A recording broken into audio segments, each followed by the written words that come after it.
Good morning, ladies and gentlemen. It's my pleasure to introduce Mr. Olivier de Schutter, Special Rapporteur on the Right to Food. Mr. de Schutter, from Belgium, is Professor of Law at the University of Louvain and at the College of Europe. He has taught European Union law, international and European human rights law, and legal theory at numerous universities in the U.S., France, Finland, Portugal, Benin, and Puerto Rico. Excuse me. Mr. de Schutter is an expert on social and economic rights and on trade and human rights. He served between 2004 and 2008 as Secretary General of the International Federation for Human Rights, and he was appointed Special Rapporteur on the Right to Food by the Human Rights Council in March 2008 and assumed his functions in May 2008. Mr. de Schutter, you're welcome. Thank you. Welcome to you, and I look forward to receiving your questions after these introductory remarks. I just returned from a mission to Brazil, and I've been following, as you know, through these country missions, the follow-up governments have been giving to the global food crisis, which is still affecting many poor and developing countries. One interesting dimension of this global food crisis is that countries have massively reinvested in agriculture and have sought to provide farmers with the means of production they need to produce food. And this confronts them with a number of challenges, one of which I study in the report I'm presenting today to the General Assembly of the United Nations. And this report is focused on the impact of intellectual property rights on seed systems and the policies states should adopt in order to provide access to farmers to the seeds they need to produce crops in viable conditions. And I think to introduce the subject, I'd like to emphasize that we are in many developing countries seeing a coexistence between two seed systems which have very different functions to fulfill. On the one side, we have a commercial seed system, improved varieties which are uniform and stable varieties and can be catalogued, certified by governments. And this seed system is the result of a professionalization of plant breeding and a separation of breeding from farming. And then we have the traditional seed systems, which are those emerging from farmers saving seeds, replanting seeds, and exchanging seeds on informal markets and trading this in local contexts. And these traditional seed systems are still dominant in many developing countries. It is primarily on these seed systems, these farmer seed systems, that farmers in these countries depend. Now, as a result of a number of pressures, these commercial varieties are now threatening of disrupting the balance between these two seed systems. First of all, governments are adopting in increasingly wide numbers seed certification schemes, which mean that they approve catalogued varieties, lists which are put in catalogues, and traditional varieties cannot be sold as a result or only through very limited channels. Secondly, the governments support farmers by providing them with inputs, packages, often including seeds, fertilizers, pesticides, and sometimes access to credit, so that farmers are incentivized to adopt these new commercial improved varieties. Now, what's important to emphasize is that both systems have specific functions to fulfill, and both deserve to be supported, and innovation in both seed systems must be promoted in a way which benefits poor farmers in developing countries. I think, to be absolutely clear, that commercial varieties, which are the result of professional plant breeding, can be extremely effective and useful for a number of farmers if they choose to rely on those seeds. For example, they can produce improved yields under certain conditions combined with certain inputs.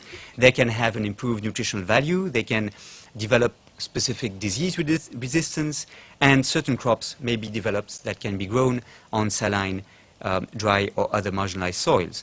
And for example, it's particularly important that we work on developing varieties that have a shorter growing cycle, so that when rains arrive later and when the dry season arrives earlier, these crops may develop. On the other hand, we must realize that sometimes adopting these new varieties of seeds may be a mixed blessing for the farmers depending on them. It may lead to less stable incomes because farmers are led to develop uniform crops and therefore they are less resilient against attacks of insects or disease.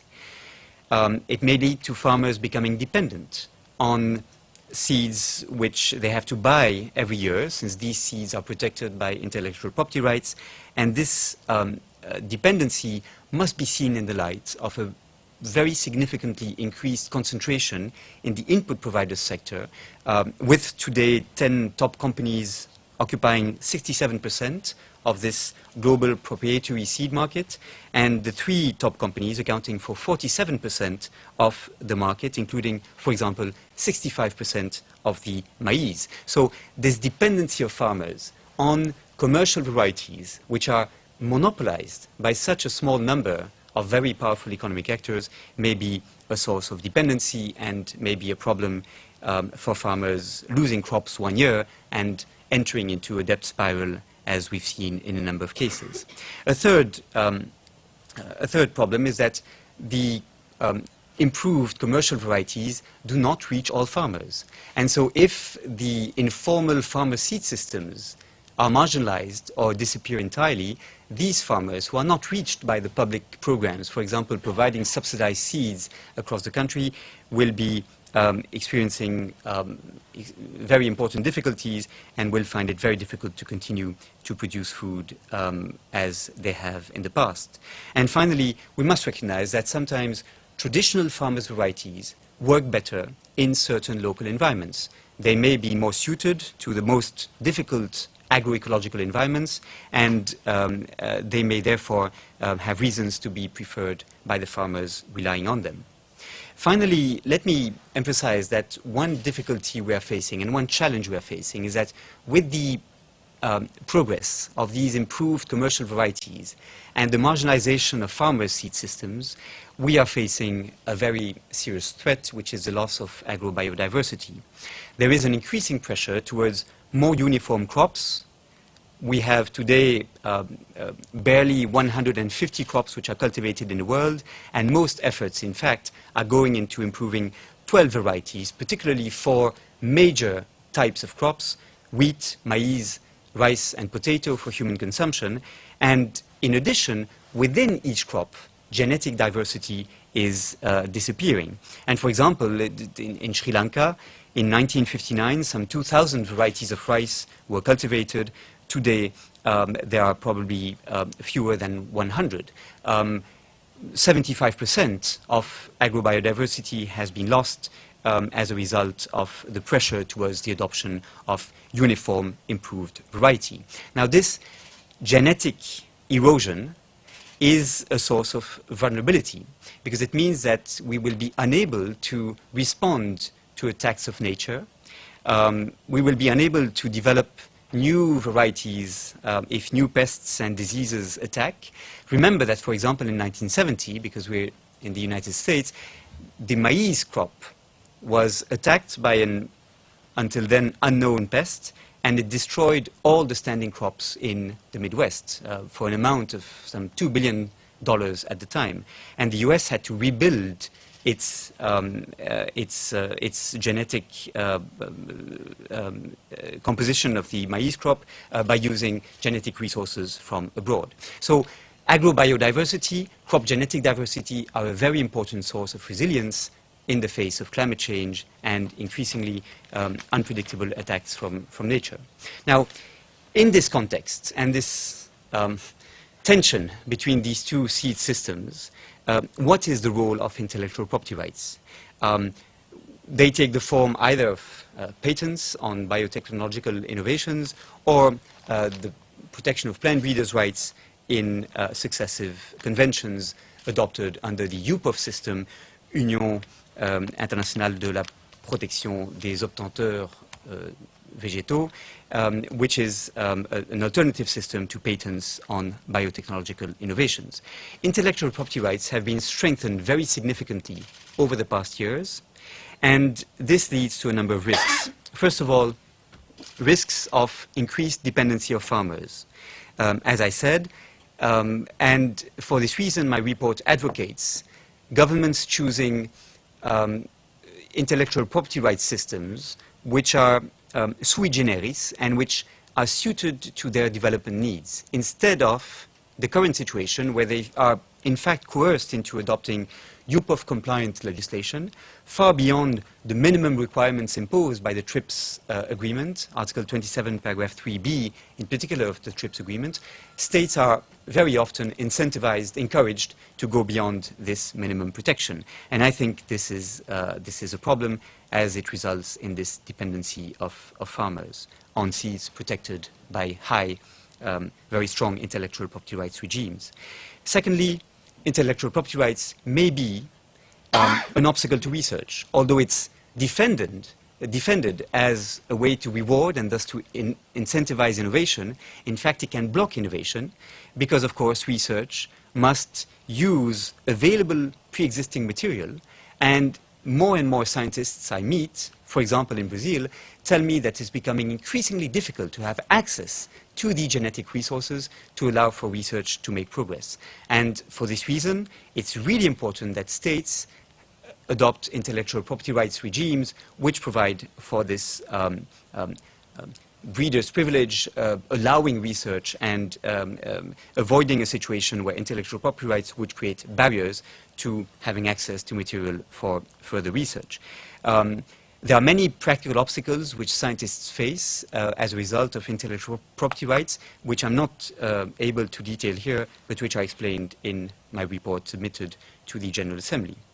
A third problem, probably the most serious one, is that as a result of research in breeding is incentivized, encouraged, and rewarded by intellectual property rights, it is mainly addressing the needs of rich farmers in developed countries. And it is not interested in developing crops which are mostly interesting for poor farmers living in developing countries.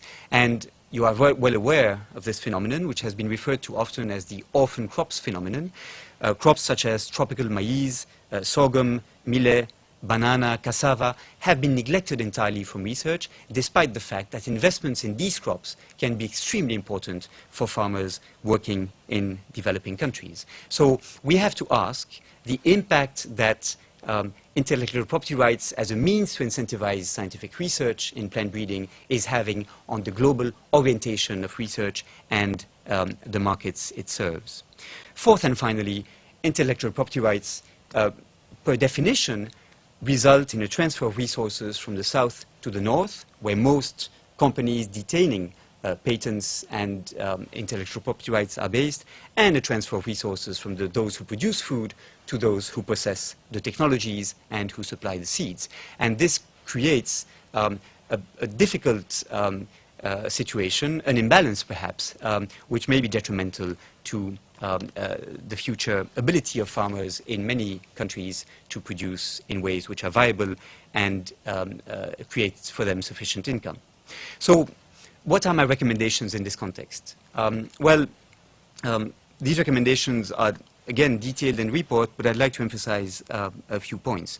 Firstly, I think states should move towards implementing farmers' rights as these are described and defined in Article 9 of the International Treaty on Plant Genetic Resources for Food and Agriculture, which is the international treaty adopted by the FAO in 2001, and which not only sees genetic resources for food and agriculture as a common good, which should be accessible in the easiest conditions possible, but also provides for protection of traditional knowledge on plant genetic resources for food and agriculture, ensures that farmers can equitably participate in sharing benefits arising from the utilization of these genetic resources, and provides for a right of farmers to participate in decision-making on the design of legislation in intellectual property rights in agriculture, for example. I think it's absolutely vital that countries do more to protect farmers' contribution to developing agrobiodiversity, and that they are supported in providing funds necessary to support the flourishing of farmer seed systems, which have very important functions to fulfill. Secondly, I think states should re-examine their seed regulations in order to make them more hospitable to traditional farmers' varieties. Now, a few countries have adapted their seed certification schemes in order to allow for farmers' varieties, despite their lack of uniformity and despite their variability, to allow these farmers' varieties to be traded according to normal circuits and to be distributed according to normal circuits in order to avoid the marginalization of these farmers' varieties. And I think this is very important and a very promising development. Third, states should develop local seed exchanges, community seed banks, seed fairs. Some states are moving in this direction. I could mention India, I could mention the Philippines, I could mention Mali, for example, in order to help these farmer seed systems expand, flourish, and become one real alternative for the farmers who depend on them and who do not wish to bind themselves to buying these commercial improved varieties, which may create a number of problems, as I've mentioned. And finally, I'd like to emphasize that research which serves the needs of farmers should involve farmers at all stages. And in this respect, I think the participation of farmers in the development of intellectual property rights regimes, in the definition of the priorities for research, is absolutely vital.